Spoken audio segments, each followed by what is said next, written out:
Padre, nosotros en un sentido somos peregrinos y extranjeros en una tierra extraña, pero no somos como aquellos peregrinos que dan vueltas sin saber hacia dónde van, a dónde llegarán, ni cuál es su rumbo. Nuestra ruta está claramente marcada. Nosotros sabemos nuestro destino, nosotros sabemos quién es nuestro guía, nosotros conocemos las condiciones que nos esperan, de manera que lo único que nos hace peregrinos y extranjeros es que esta no es nuestra tierra, esta no es nuestra morada. Esto no es donde yo estoy planificando pasar el resto de la eternidad. De manera que ayúdanos a entender, danos la perspectiva de peregrinos especiales, peregrinos que creen las promesas que tu Hijo Jesús nos hizo y quien vino a cumplir y a garantizar las que faltan por ser cumplidas.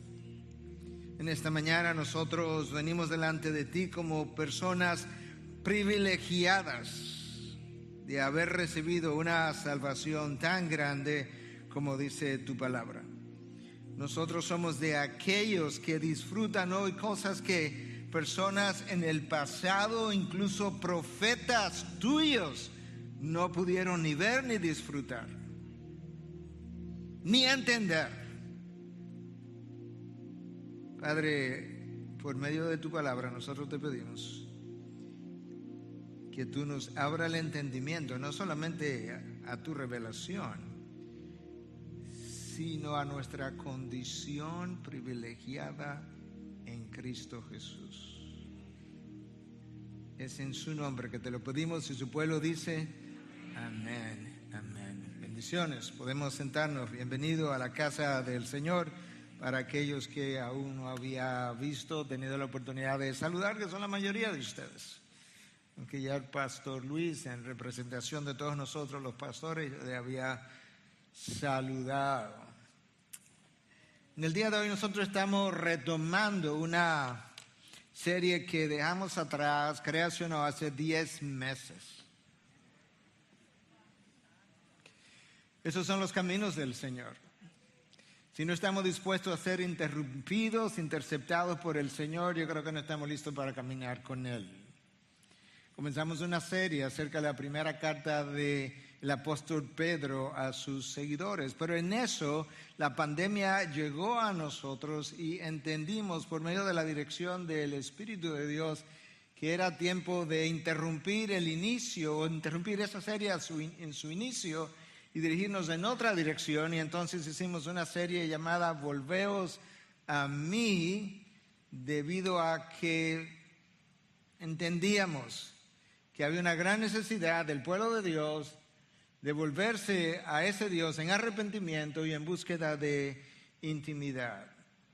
Predicamos 2 sermones nada más, cuando nos vimos compelidos a desviarnos, pero ahora entiendo por el mismo Espíritu de Dios que es tiempo de retomar esta serie. Yo quisiera recordar algunas de las verdades que mencionamos en esa ocasión, brevemente, para entonces poder revisar el texto para el día de hoy. Pedro está escribiendo, Pedro el apóstol, Pedro el que le falló a Cristo, el que lo negó 3 veces, Pedro el inmaduro en una ocasión, ya ha madurado, ya tiene convicción teológica, ya ha pasado por dificultades, ha estado en la cárcel, ha sido castigado en varias ocasiones y él tiene una experiencia y una madurez que antes no tenía. De manera que él está listo ahora, alrededor del año 62, 63, esta era para escribir una carta a personas, a judíos en su gran mayoría, que estaban ya no en Jerusalén, estaban dispersos, estaban en la diáspora, habían tenido que salir de Jerusalén, ya no estaban cerca de los apóstoles para sentirse ahí como protegidos, estaban bajo persecución, y Pedro entiende que este grupo de personas está en necesidad de que se le inyecte esperanza en medio de aflicciones y dificultades. En cierta medida, ellos estaban viviendo los peores tiempos. Y sin embargo, viviendo los peores tiempos, Pedro viene, reconoce los tiempos que ellos estaban viviendo y trata de ayudarles a entender que al mismo tiempo que a la vez ellos estaban viviendo los mejores tiempos. ¿Y cómo es que tú puedes vivir el peor de los tiempos y el mejor de los tiempos al mismo tiempo? Ese es el título de mi mensaje. Esa es una frase que yo he usado por lo menos en una o dos ocasiones anteriores, pero que te voy a ayudar a entenderla un poco mejor quizás en el día de hoy si el Espíritu de Dios nos ayuda. Charles Dickens escribió hace años atrás una historia novela, una historia en estilo novela, que es... Cuando hablamos de novela estamos hablando de cosas que son históricas pero con elementos de ficción, de manera que no todo lo descrito allí fue real, pero la escribió alrededor de condiciones anteriores a la Revolución Francesa y durante la Revolución Francesa, y eventos que se dieron en dos ciudades diferentes, en París y en Londres. Y él comienza esa novela con esta frase o con este párrafo. Escuche. Eran los mejores tiempos, eran los peores tiempos. Era el siglo de la locura, era el siglo de la razón. Era la edad de la fe, era la edad de la incredulidad. Era la época de la luz, era la época de las tinieblas. Era la primavera de la esperanza, era el invierno de la desesperación. Lo teníamos todo y no teníamos nada. Íbamos directos al cielo, íbamos de cabeza al infierno. Era, en una palabra, un siglo tan diferente del nuestro que en opinión de autoridades muy respetables solo se puede hablar de él en términos superlativos, tanto para bien como para mal. ¿Te suena familiar? ¿Tú piensas que hay algo nuevo debajo del sol? El tiempo que nos ha tocado vivir pudiera ser descrito de una manera muy similar a como Dickens describió su tiempo. Y yo creo que esta primera epístola de Pedro a sus seguidores es extremadamente relevante para nosotros 20 siglos después. Y así es la palabra de Dios. El cielo y la tierra pasarán, pero mi palabra no pasará. Ni en relevancia, ni en autoridad, ni en necesidad, ni en poder, ni en sabiduría, su palabra es eterna para siempre. Esta es una carta breve, pero a pesar de su brevedad, es, como ha sido calificada por algunos, desproporcionalmente importante o significativa. De hecho, Martín Lutero decía que esta es una de las obras más significativas y convincentes del Nuevo Testamento. 5 capítulos, sumamente breve, por parte de un apóstol que no necesariamente venía como con el mejor currículum, por así decirlo, excepto que ya él había adquirido experiencia y tenía otra perspectiva de la vida. Hay en esencia 4 temas como que están entretejidos a lo largo de esta carta que nosotros necesitamos recordar en el resto de lo que nos queda por cubrir. El sufrimiento, la esperanza, las promesas de Dios y el cuidado de Dios para con nosotros. Hermanos, meses y años de dificultad nos esperan. Creo que habría que ser muy inocente para creerlo de otra manera. Apenas unos días atrás, un solo presidente en una sola nación cambió y las condiciones han cambiado, o la perspectiva del futuro ha cambiado en apenas días. De manera que nosotros necesitamos, y algunos de ustedes me han oído decir esto de manera repetitiva, sobre todo a los pastores: pastor, prepara tu iglesia para el sufrimiento.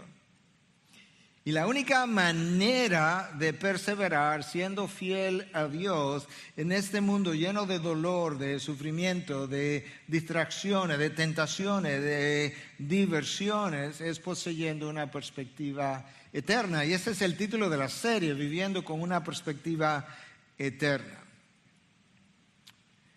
Hubo un grupo de personas de los cuales Dios escribió ya al final de su revelación,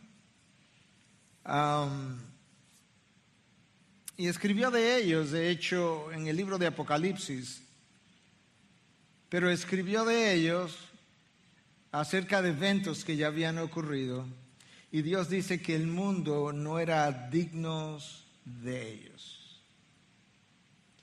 Eso se podría decir en la revelación bíblica de gente que atravesará el periodo de la tribulación, pero al mismo tiempo se puede decir con completa confianza de creyentes del Antiguo Testamento que están registrados en múltiples lugares, pero están como resumidos en el capítulo 11 del libro de Hebreos.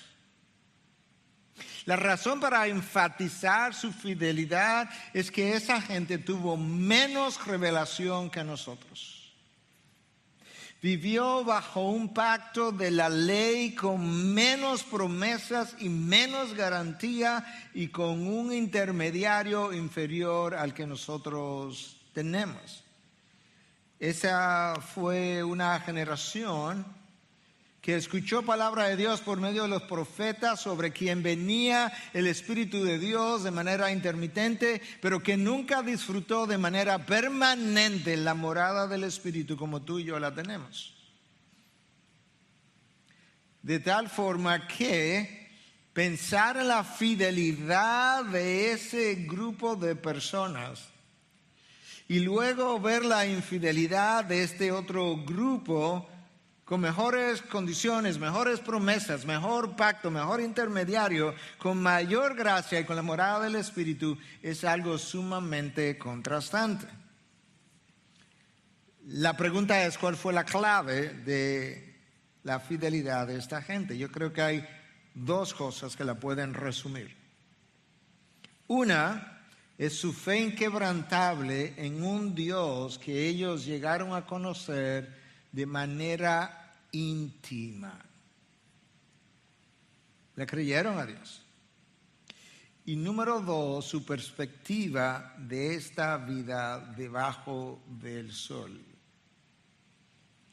El autor de Hebreos dice de ellos que ellos vieron las promesas de Dios, las saludaron de lejos, las recibieron sin nunca haber llegado a ellas, y así esperaron y así murieron en esperanza.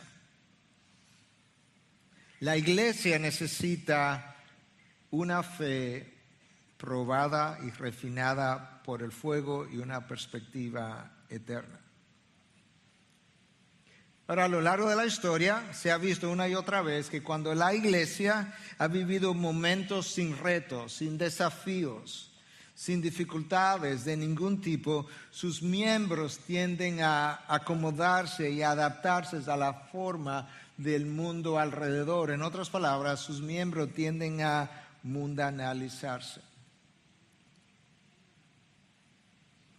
Yo leía recientemente una porción de un libro escrito por un historiador contemporáneo de la historia, muy conocido en ciertos círculos, Carl Trueman, y hablaba de lo craso, de lo increíble que es la mundanalidad de la iglesia hoy en día. Él vive en los Estados Unidos. Es la tendencia del cristiano a acomodarse, evitando oponerse al mundo, que viene en sentido contrario, olvidando que el precio que no pagas ahora lo pagas después, y lo pagamos con intereses. Sin lugar a dudas, estamos viviendo tiempos difíciles. Y a veces leo y leo y leo y me convenzo que este es el peor de los tiempos. Pero luego al rato me recuerdo que la iglesia se ha fortalecido, ha crecido, se ha expandido en medio de las peores circunstancias y pienso, no, este es el mejor de los tiempos. Es un tiempo de mucha oscuridad y al mismo tiempo y a la vez es un tiempo de mucha luz. El evangelio se ha expandido a regiones nunca alcanzadas. Es un tiempo de mucha indefinición de lo que es un hombre y lo que es una mujer, de lo que es un padre o una madre, de lo que es una vida intraútero y una vida que ya ha visto la luz de este mundo y que ambas tienen el mismo valor, pero hay mucha indefinición si verdaderamente eso así o no es. Este es un tiempo de mucha rebelión y por tanto nosotros vamos a necesitar de mucha sumisión a los propósitos de Dios y vamos a permanecer fieles a su voluntad. Este es un tiempo de mucha queja e insatisfacción. De parte de incrédulos, no hay circunstancias, no hay condiciones, no hay gobierno, no hay sistema político, social, no hay nada que pueda ser suficiente para calmar la insatisfacción de la generación de hoy. Y yo lo puedo entender porque la satisfacción nuestra está en Cristo Jesús. Pero cuando ese número de quejas y de insatisfacción crece en los hijos de Dios, yo creo que queda evidentemente claro que nosotros no tenemos seguridad o claridad acerca de cuán privilegiados nosotros somos. Eso es lo que Pedro va a hacer en la porción que yo voy a cubrir en el día de hoy. Porque habíamos cubierto hasta el versículo 9, y estamos retomando y pronto lo estaremos leyendo básicamente del 10 al 12. Pero después de todo, quizás este sea el peor de los tiempos y a la vez el mejor de los tiempos. Pudiéramos preguntarnos qué es lo que hace a este tiempo el peor de los tiempos. Bueno, el apóstol Pablo le escribía a Timoteo y le decía que en los tiempos finales vendrían días difíciles. Y la palabra que Pablo usa ahí que es traducida a nuestro idioma como difíciles es una palabra griega, chalepos, que implica tiempos duros, difíciles, de estrés, violentos, peligrosos e incluso difíciles de soportar en términos de dolor físico o mental. Eso es lo que la palabra significa. De manera que Timoteo debe saber esto, que vendrán tiempos difíciles de soportar en términos físicos o mentales, tiempos de estrés. Pablo advirtió a Timoteo. Timoteo, los tiempos irán de mal en peor y 2000 años han pasado. ¿Te imaginas entonces el camino hacia dónde vamos? Y Pablo le advierte a Timoteo que vendrían tiempos difíciles no debido a la existencia de pandemias, sino debido a un deterioro moral de la sociedad. Y le habla de 19 características de esos tiempos. Y luego las reúne como en medio de 2 portalibros. La primera es que los hombres serían amadores de sí mismos. Imagínate todo lo que eso conlleva. Y la última es que los hombres no serían amadores de Dios, sino amadores de placeres. ¿Te imaginas todo lo que Pablo pudiera decirle a Timoteo entre esos 2 portalibros? Los hombres serán amadores de sí mismos, los hombres no serán amadores de Dios, sino de los placeres. Quizás eso hace que pudiéramos decir este es el peor de los tiempos, pero al mismo tiempo quizás yo pudiera decir no, es el mejor de los tiempos. Es el mejor de los tiempos porque el evangelio ha avanzado ahora por 2000 años. La iglesia es más numerosa que lo que nunca antes había sido.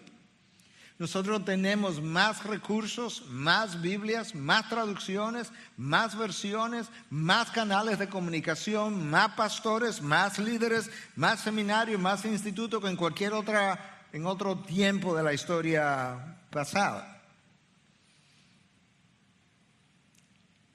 De manera que ciertamente es el peor de los tiempos en medio del mejor de los tiempos.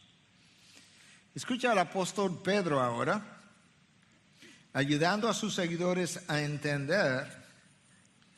Y ahora escucha al pastor Núñez siguiendo a Pedro, ayudándote a entender, escúchame, porque esta es la palabra clave, lo increíblemente, subráyalo, privilegiado o privilegiados que tú y yo somos de vivir de este lado de la resurrección.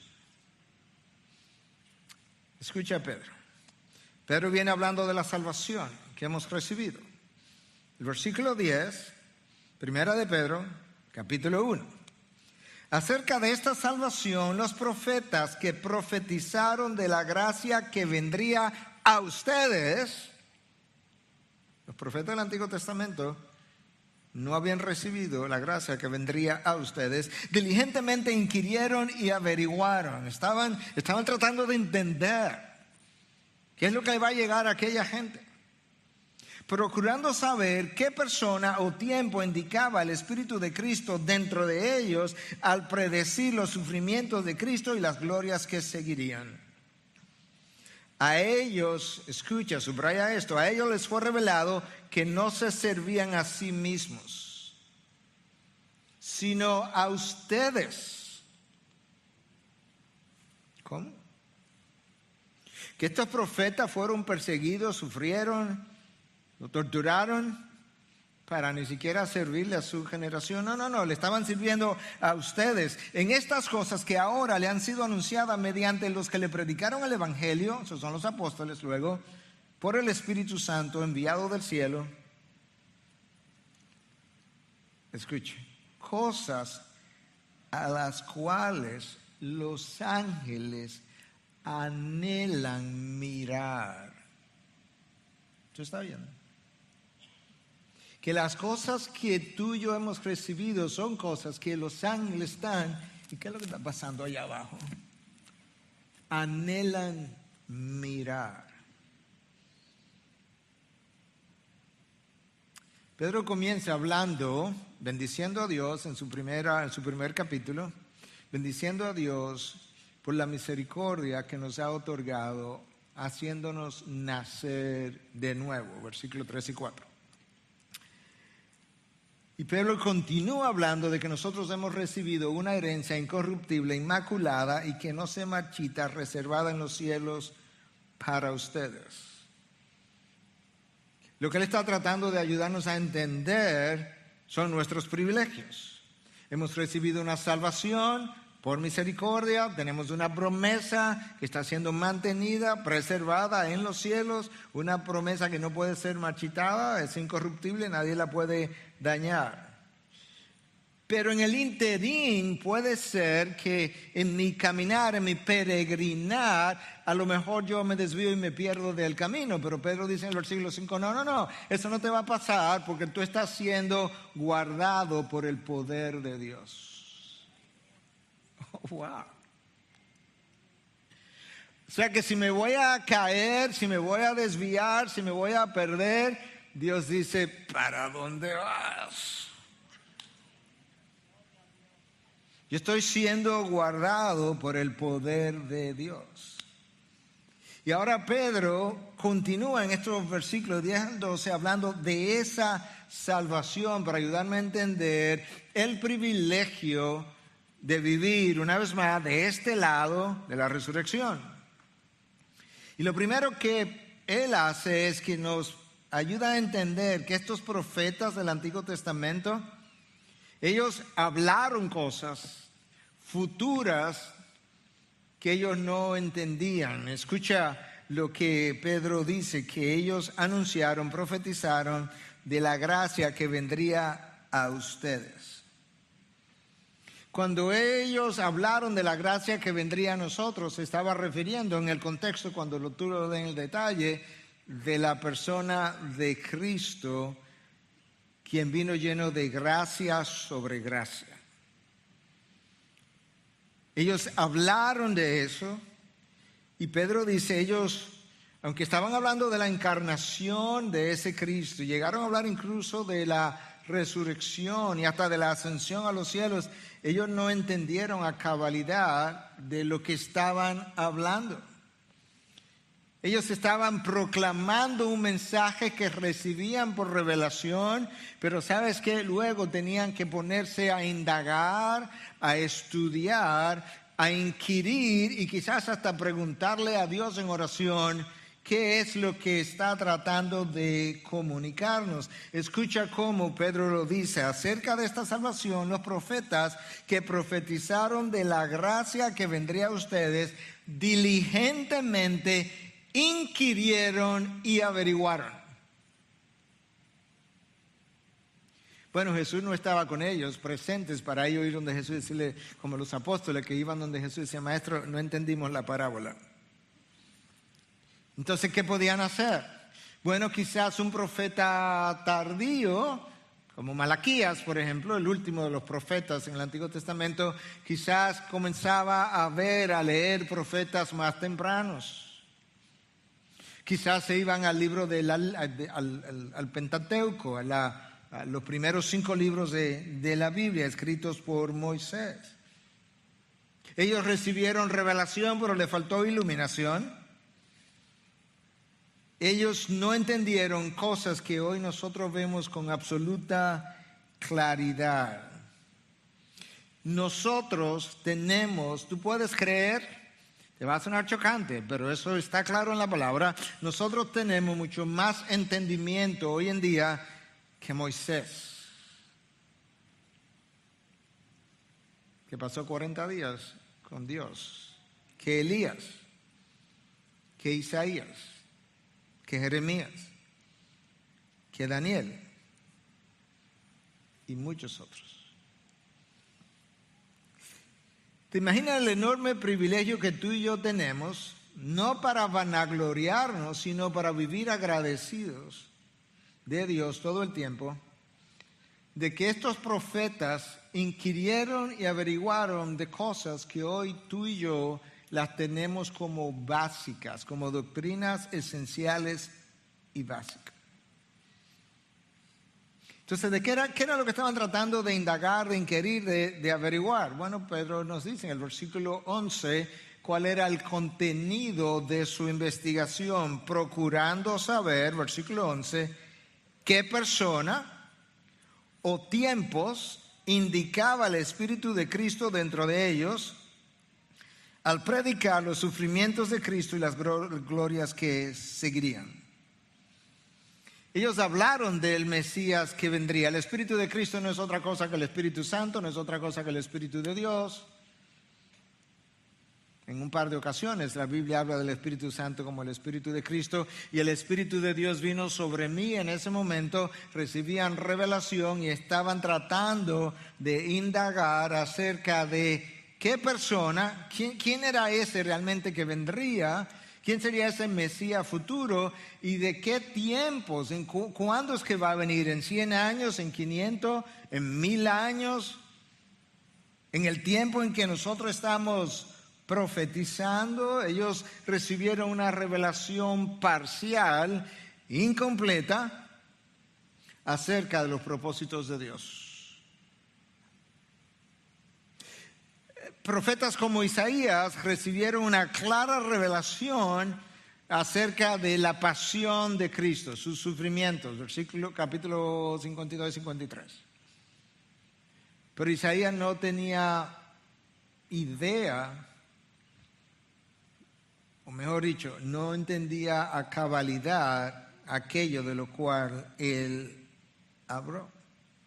De hecho, Isaías 52 y 53 no solamente habla de la pasión de Cristo, habla de la gloria que él recibiría, de esa descendencia numerosa que él recibiría como recompensa. Primero el sufrimiento, luego la gloria. Primero la cruz, luego la coronación. Lamentablemente, el judío del primer siglo no tenía tiempo ni paciencia para pensar ni humildad para pensar en un Mesías sufrido o sufriente. Esa es la razón por la que rechazaron a Cristo una y otra vez. Ellos querían un Mesías victorioso, triunfador, que los llevara a la cúspide sobre las naciones, no sabiendo que ellos tenían un Mesías ciertamente victorioso sobre el pecado, sobre la muerte, triunfador, pero no sería ni en los tiempos de ellos ni a la forma de ellos. Pero los judíos no solamente no querían someterse a un Mesías sufrido, sino tampoco a un Mesías que viniera a llenar promesas que ellos concebían de otra manera. Y si los profetas del Antiguo Testamento, aún con la revelación de Dios que carecían de entendimiento, si los profetas carecían de entendimiento, aún con la revelación de Dios, imagínate cuán densa era la ceguera, la catarata de los ojos espirituales del pueblo judío cuando Cristo llegó. Isaías profetizó que una virgen concebiría. ¿Tú piensas que él entendía que eso iba a requerir que el Espíritu Santo descendiera y que María concibiera por obra y gracia del Espíritu? Claro que no.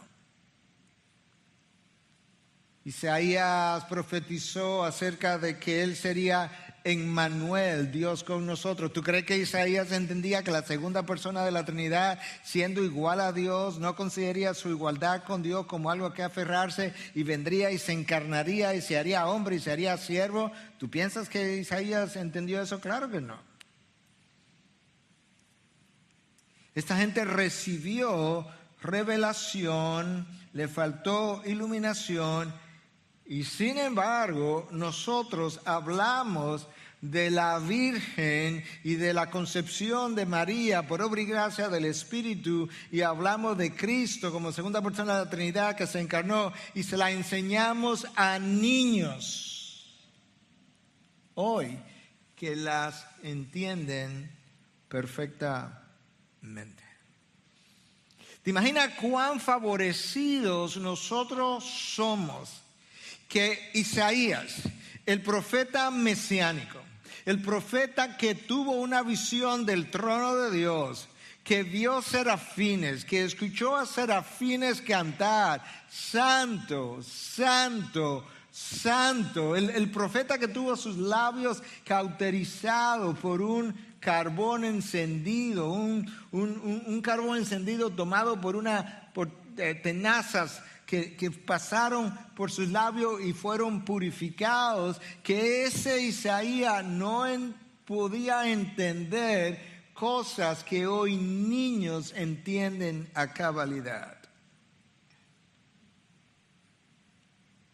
Porque ellos, al profetizar, no sabían acerca de la gracia que vendría a ustedes. Al profetizar no se estaban sirviendo a sí mismos ni a su generación. Esto es para otra generación, esto es para otro tiempo. Déjame darte otra ilustración rápidamente, más corta. Daniel recibió varias visiones y sueños, y hacia el final de su libro, capítulo 12, Daniel recibe una visión acerca de los tiempos finales. Escucha lo que Daniel dice en 12:8. Yo oí, él oyó la revelación, pero no pude entender. Entonces dije, Señor mío, ¿cuál será el resultado de estas cosas? Y él respondió, anda, Daniel, porque estas palabras están cerradas y selladas hasta el tiempo del fin. Señor, yo recibí estas cosas, yo las voy a profetizar, yo las voy a escribir incluso, pero yo no entiendo. Y tú no lees en Daniel que el Señor le dijo, no te preocupes, déjame explicártela, no es tan complicado, Daniel. Dice, Daniel, anda, sigue tu camino. Esto está sellado, esto está cerrado hasta el tiempo del fin. Hermanos, quizás este es el peor de los tiempos, pero sin duda es el mejor de los tiempos. Isaías no sabía que el Señor vendría durante la ocupación de Palestina por parte del Imperio Romano durante el emperador Julio César y el gobernador Pilato. Él no tenía idea de eso. Isaías, de hecho, habló de un personaje que vendría a introducir el Mesías y iba a ser como una voz que clamaba en el desierto, que allanaría el camino. ¿Tú piensas que él conocía de Juan el Bautista? Claro que no. ¿Que sería hijo de Elizabeth? Claro que no. ¿Y de Zacarías? No. Y en el versículo 12 del texto de hoy, Isaías amplía un poco lo que le está tratando de decir. Los profetas de la antigüedad llevaron a cabo su misión con completa fidelidad, a pesar de que a ellos no les fue revelado lo que estaban proclamando. Y que ellos no se estaban sirviendo a ellos mismos, iban a sufrir persecución, rechazo. Jeremías llegó a maldecir, maldito, dice, está en el texto, eso no es una mala palabra que yo estoy pronunciando, ¿ok? Está en el texto, maldito el día en el que yo nací. Wow. O sea, esta gente sufrió lo indecible y Pedro está diciendo, las revelaciones que recibieron ni siquiera eran para ellos. Por lo menos las que ustedes recibieron, a manera de gracia, a manera de parte de la misericordia de Dios. Sufrieron persecución, rechazos, vejámenes, torturas y hasta pérdida de la vida. Esteban, cuando estaban apedreando, acusaba a los judíos que lo apedreaban. Le decía, ¿a cuál de los profetas del Antiguo Testamento ustedes no apedrearon como me están apedreando a mí? Dame uno solo. Bueno, esos fueron los hombres fieles a los propósitos de Dios. Con menos revelación, bajo un pacto de la ley, con un intermediario como Moisés, versus un mejor pacto de gracia, sellado con la sangre de Cristo y un intermediario como Cristo mismo. La gente que recibió esta carta de parte de Pedro, ellos no vieron al Señor Jesús. Pedro sí. No caminaron con Él, como Pedro sí lo hizo. Y sin embargo, Pedro los consideraba grandemente privilegiados. A veces, yo no sé si a ti te ha pasado, a veces yo pienso, wow, ¿qué hubiese sido como caminar con el Señor y sentarse ahí a sus pies, escucharlo enseñar y oír su voz? Y pensaría, de vez en cuando me pasa, como que eso hubiese sido un mayor privilegio, pero resulta que luego me acuerdo que cuando Tomás, el apóstol, que también caminó con él, que estuvo con él, que estuvo en la última cena, cuando Tomás en un momento dado tiene duda de si él había resucitado, porque el Señor se había aparecido a 10 de los apóstoles, pero él no estaba ahí, no sabemos dónde estaba. Y Tomás dice, no, yo no voy a creer, a menos que yo pueda poner mi dedo en la llaga. Cristo se le aparece, Cristo condesciende a él, ¿verdad? Se le aparece, le muestra sus llagas. No sabemos, el texto no nos dice si él finalmente puso el dedo en la llaga. Yo lo dudo mucho. Él se arrodilla, le dice, Señor y mi Dios. ¿Y qué tú piensas que Cristo le dice? ¿Tú piensas que Cristo le dijo, wow, Tomás, qué bueno que creíste? Tomás, yo sabía que tú te ibas a convertir. Tú eres un, como diría en inglés, un Charlie Goodfellow. Tú eres un buen hombre. No. Tomás, porque me ves, ¿tú crees? Dichosos, Tomás, benditos los que han creído sin ver. Déjame decirte algo. ¿Tú has visto a Cristo alguna vez? Si alguno lo ha visto, nos vemos en el camerino para que hablemos, a ver. Tú no has visto a Cristo, ¿verdad que no? ¿Tú has creído en Cristo? ¿Y no lo has visto? Bendito, bendecido, dichoso, los que han creído sin ver. Los que han creído mi palabra más que una aparición. Bendito para aquellos para quienes mi palabra es suficiente. Y yo anuncié que yo resucitaría. Y tus hermanos Tomás te lo dijeron. Y todavía necesitabas una aparición. ¿Tú sabes lo que dice Pablo a los Corintios? Lo voy a poner en mis palabras para hacerlo sobrio y jocoso a la vez. Nosotros no somos como aquellos que tienen que estar viendo una cosa siempre y un milagro. Porque nosotros somos de aquellos que caminamos por fe y no por vista.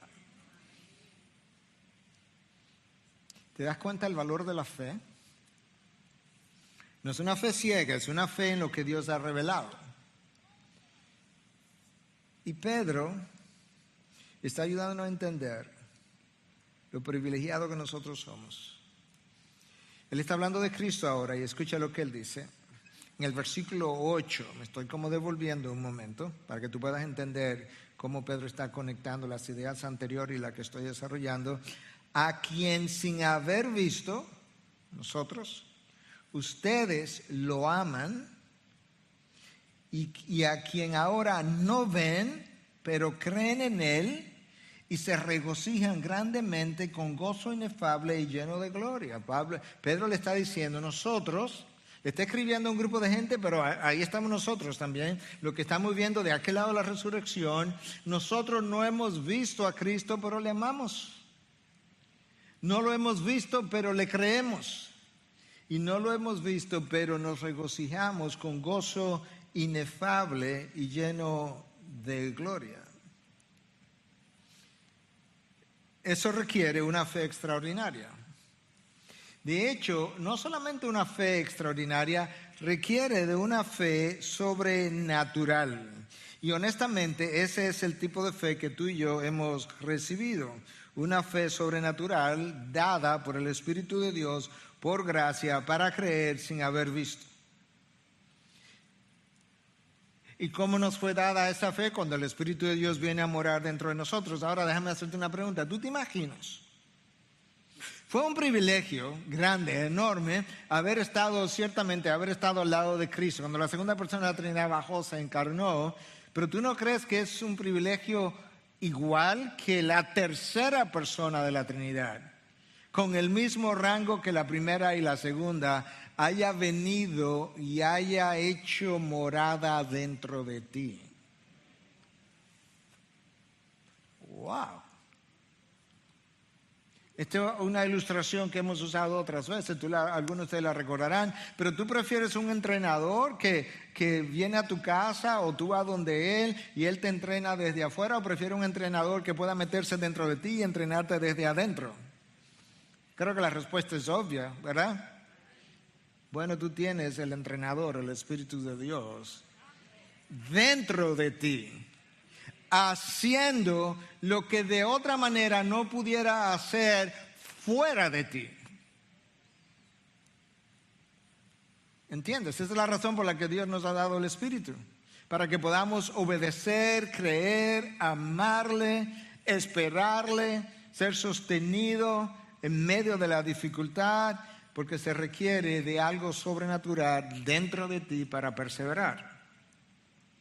Escucha el versículo 2 otra vez, pero ahora más completo. A ellos les fue revelado que no se servían a sí mismos, a los profetas, sino a ustedes en estas cosas, que ahora le han sido anunciadas mediante los que le predicaron el Evangelio por el Espíritu Santo. Me voy a detener ahí. ¿Qué es lo que Pedro está diciendo? Los profetas del Antiguo Testamento vinieron, hablaron de cosas que se cumplieron en la persona de Jesús. Él trajo el mensaje, el evangelio. Ese evangelio ahora a ustedes le fue predicado por quienes, por los apóstoles y otros enviados, y le fueron anunciadas mediante los que le predicaron el evangelio, como lo hicieron por el Espíritu Santo enviado desde el cielo. ¿Y qué tan extraordinarias esas cosas eran y son? Bueno, cosas a las cuales los ángeles anhelan mirar. Pedro nos mira a nosotros y nos dice, ustedes son unos privilegiados comparado con no solamente la generación del Antiguo Testamento, comparado con los profetas del Antiguo Testamento que anunciaron que el Mesías venía, y ustedes son unos privilegiados incluso con relación aún a los ángeles que anhelan mirar lo que Dios está haciendo en ustedes y a través de ustedes.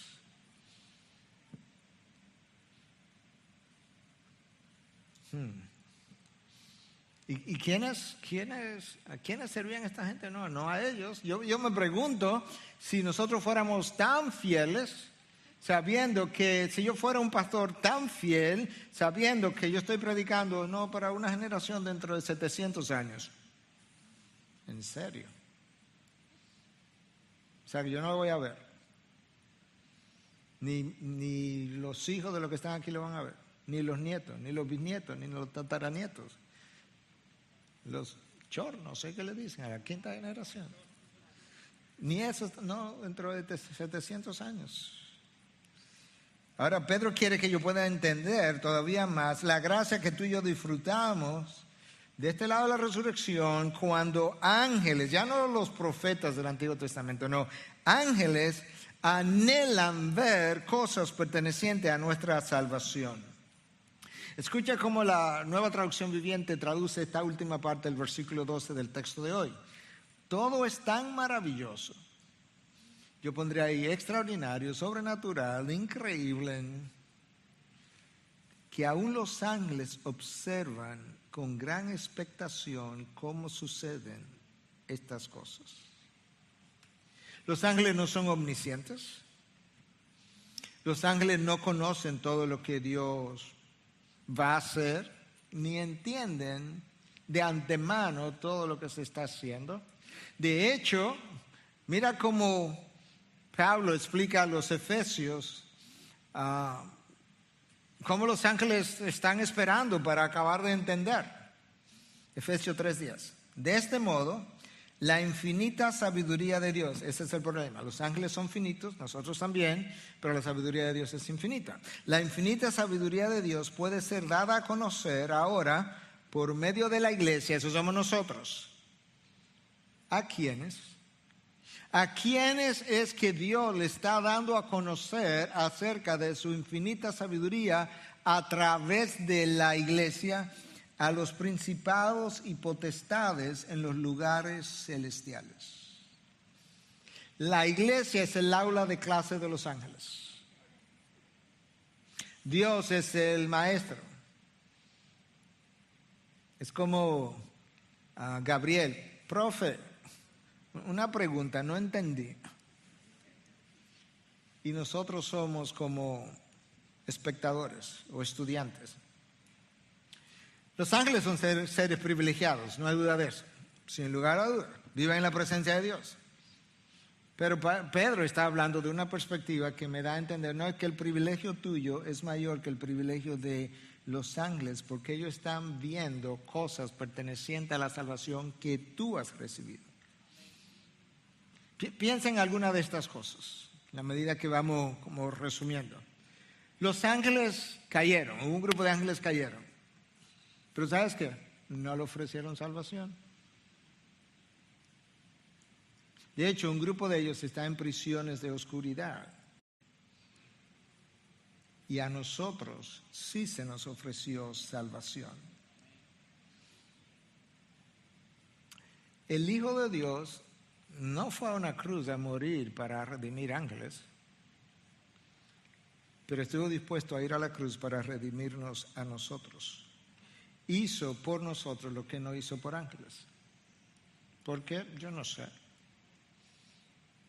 El Padre estuvo dispuesto a clavar a su Hijo. El Hijo estuvo dispuesto a dar su sangre, a ser torturado, a ser humillado, para sacarnos de la vergüenza. Y los ángeles que cayeron hoy yacen permanentemente en vergüenza. Escucha lo que el autor de Hebreos dice en 2:16, en la versión de la NTV, la Nueva Traducción Viviente. También sabemos que el Hijo no vino para ayudar a los ángeles. En caso de que usted estaba oyéndome y pensando, no, yo no creo que el pastor está correcto. No, míralo aquí. También sabemos que el Hijo no vino para ayudar a los ángeles, sino que vino para ayudar a los descendientes de Abraham, espiritualmente hablando. No se lea a los judíos solamente. El mismo autor de Hebreos en 1:14 dice, hablando de los ángeles, ¿no son todos ellos espíritus ministradores enviados para servir por causa de los que heredarán salvación? Oh, wow, los ángeles nos sirven a nosotros. No porque nosotros somos la gran cosa, no, porque ellos les sirven a Dios sirviéndonos a nosotros. De manera que ahorita no comienza a darle orden a ningún ángel de que te haga algo por ti. No, ellos obedecen a su comandante en jefe, que es Cristo Jesús. Para beneficio tuyo y beneficio mío. Hermano, tú y yo somos favorecidos, privilegiados, bendecidos. Este en gran medida es el mejor de los tiempos. Cristo vino y murió en una cruz para el perdón de los pecados y derrotó allí el pecado y luego resucitó al tercer día y derrotó entonces la muerte, ascendió a los cielos y ahora está sentado a la diestra del Padre intercediendo por los ángeles. No, por ti, por mí. ¿Te imaginas? A quien se le ha dado toda autoridad intercediendo ante el Padre. ¿Te imaginas el privilegio de que tú vas a heredar lo que Cristo herede? Claro, porque si Cristo es el unigénito de Dios y Dios me ha hecho hijo, por ahora resulta que todos los hijos son coherederos. El Espíritu de Dios vino y descendió el día de Pentecostés para morar permanentemente con su iglesia, no para ser dado intermitentemente como en el Antiguo Testamento. Eso nunca fue una realidad en el Antiguo Testamento. Los profetas del Antiguo Testamento escribieron predominantemente para nosotros y acerca de nosotros, y luego Dios envió a los apóstoles en sustitución de ellos y ellos proclamaron el cumplimiento de lo que los profetas habían anunciado, y todo eso nos lo explicaron con claridad. Y hoy en día nosotros una vez más enseñamos a niños doctrinas que los profetas del Antiguo Testamento estaban como no entiendo, no sé cómo es que la Virgen va a concebir y cómo es que el Mesías viene, si los niños de pocos años entienden estas cosas. Tenemos el Espíritu de Dios morando con nosotros permanentemente, que cuando yo abro las Escrituras ilumina mi mente para que la pueda entender. El Espíritu que nos fortalece en la tribulación, que nos consuela en el dolor, que nos fortalece en la debilidad, que nos acompaña en la soledad, que me restaura en mis heridas, que nos recuerda su verdad a la hora de la necesidad, que nos convence de pecado, nos da arrepentimiento para que luego Cristo pueda perdonarme, y Dios es que está haciendo toda y cada una de esas cosas. ¿Tú te imaginas lo bendecido que tú eres, lo privilegiado que tú eres? ¿De qué manera Dios te ha dado misericordia sin fin? Bueno, y si el Hijo se olvida de mí allá arriba y no intercede ante el Padre por mí, o no oye mi oración, no te preocupes, que aquí eso no va a pasar nunca, olvídate de eso. Pero si eso fuera una posibilidad, resulta que alguien de la misma categoría, que es la tercera persona de la Trinidad, que no está allá arriba, está aquí abajo, morando en ti, intercede ante Dios con gemidos indecibles, porque tú y yo no sabemos cómo orar. Tú estás entendiendo de qué que estamos hablando. Tú estás entendiendo las bendiciones, las incontables, insuperables bendiciones de aquellos que han sido hechos hijos de Dios, para después estar cheleando con Dios si le damos o no le damos, ya sea materialmente o emocionalmente o espiritualmente. Hoy, hermano, tú conoces de su primera venida, de su segunda venida, tú conoces de los tiempos futuros, tú conoces que heredaremos tierra nueva, cielo nuevo, estaremos con Él por siempre. Hay cosas que no entendemos todavía, ciertamente, pero entendemos mucho más que lo que ellos entendieron. De hecho, la segunda carta de Pedro, capítulo 1, versículo 3, dice que Dios nos concedió, tiempo pasado, ya nos dio, todo lo concerniente a la vida y a la piedad. Todo lo que tú necesitas para vivir y convertirte en un hombre piadoso o una mujer piadosa ya nos fue dado. No hay que darte nada más, está equipado. Bueno, ¿y por qué es que no me va tan bien? Porque no lo usas. Dios nos ha concedido todo lo concerniente a la vida y a la piedad. Nos los dio en Cristo Jesús, nos lo está dando a través del Espíritu Santo, nos lo ha dado a través de su palabra. Nosotros somos hijos de Dios, no hijos de la ira. Somos hermanos de Cristo y Cristo no se avergüenza de llamarnos como tal. Somos la luz del mundo. ¡Wow! Somos la luz del mundo. Somos la sal de la tierra. ¿Tú quieres mayores privilegios? Hemos sido llamados embajadores de Cristo, como si Dios rogara por medio de nosotros. ¿Te imaginas que esos son mis calificaciones? Miguel, ¿qué tú eres? La luz del mundo. ¿Y qué más? Bueno, la sal de la tierra. ¿Y qué más? Yo soy un embajador de Cristo. ¿Tú vas a comparar un embajador de Estados Unidos ante la ONU con un embajador de Cristo? Por Dios, o sea, no me avergüence de esa manera. ¿Entiendes? No me humille de esa manera, no hay comparación. Cielo nuevo, tierra nueva, por los siglos con el Señor. Este es el peor de los tiempos, sí, está bien, pero es el mejor de los tiempos. Este es tiempo de mucha confusión, pero tú tienes su revelación. Y la tiene completa. Porque los profetas del Antiguo Testamento tuvieron su revelación, pero incompleta. Este es tiempo de mucho temor, pero Dios te dio un espíritu de valentía. Entonces, esto es tiempo donde muchos desesperan, pero tú tienes una esperanza viva, eso dice la palabra. Esto es un tiempo de placeres mundanos que nos traen consecuencias, pero ¿sabes qué? No, tú tienes los deleites de Dios. Es un tiempo de mucho vacío, pero a ti te llenó Dios con su espíritu. Este es tiempo de mucha soledad, pero tú tienes su compañía. Esto es un tiempo donde impera la mentira, pero tú conoces la verdad.